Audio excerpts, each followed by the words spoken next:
As the scandal over the pushing of misinformation about COVID-19 vaccines on Joe Rogan's Spotify podcast continues, the Duke and Duchess of Sussex, whose ties with the streaming giant are under scrutiny, have released a statement through their Hartlepool Foundation in which they say they are committed to addressing the global misinformation crisis.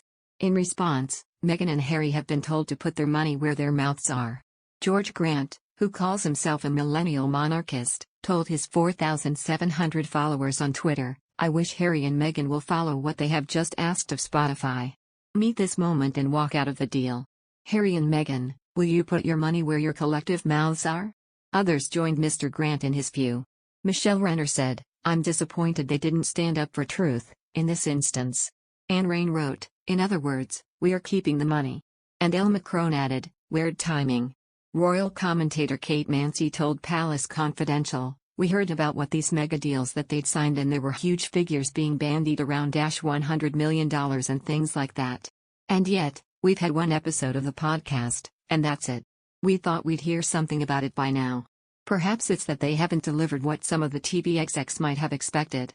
She added, "Yes, they are reasonably big names, but they are going to want bang for their buck, as the Americans say. And if that's not being delivered, they're going to start looking at the letter of the contract." Prince Harry and Meghan Markle have hit out at Spotify for hosting content with COVID misinformation. The Duke and Duchess of Sussex said they have reached out to the music streaming service to express our concerns. But the couple have not split with the firm, instead saying they were committed to continuing our work together as it addressed their issues.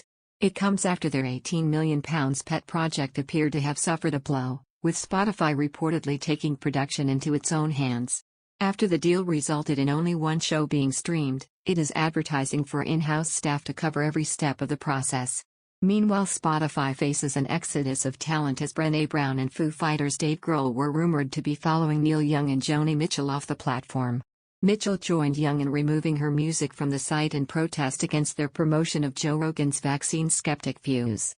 A spokesman for the Sussexes said, "Since the inception of their non-profit organization, Hartlepool, we have worked to address the real-time global misinformation crisis. Hundreds of millions of people are affected by the serious harms of mis and disinformation every day." Last April, our co-founders began expressing concerns to our partners at Spotify about the all-too-real consequences of COVID misinformation on its platform. We have continued to express our concerns to Spotify to ensure changes to its platform are made to help address this public health crisis. We look to Spotify to meet this moment and are committed to continuing our work together as it does. Spotify announced the partnership with the Sussexes Hartlepool Audio in December 2020 as they wanted to elevate underrepresented voices. But aside from a 33-minute holiday special that month, there has been a deafening silence. The latest move follows Harry and Meghan adding 2 more entertainment companies to their growing business empire in Delaware. The pair, who stepped back from royal duty last year, are setting up a complex network of companies all based in the opaque tax haven state. Spotify had said it expected the first complete series from Hartlepool Audio in 2021, but has since given no further updates. In July, Hartlepool hired an experienced podcast producer, Rebecca Sonanez, and confirmed it was looking forward to sharing more content later in 2021. Now Spotify is hiring producers through its podcast arm, Gimlet, to work with Hartlepool Audio. The jobs are being offered to applicants on 6-month contracts based in Los Angeles. One advert for a senior producer role read, "We are currently assembling a show team that will build and launch a new original show with Hartlepool featuring the voices of high-profile women. The ideal candidate has experience working with high-profile talent, and an interest in the intersection of social activism and popular culture."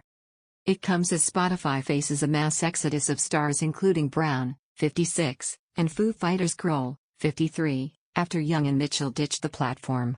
Mitchell joined Young in removing her music from Spotify in protest against their promotion of Rogan's vaccine skeptic views. Young has lashed out at the outlet for hosting the Joe Rogan Experience on its site. Brown said on Saturday she would not be producing more episodes of her Unlocking Us and Dare to Lead podcasts until further notice. She tweeted, "I will not be releasing any podcasts until further notice. To our #Unlocking Us and #Dare to Lead communities, I'm sorry and I'll let you know if and when that changes. Stay awkward, brave, and kind."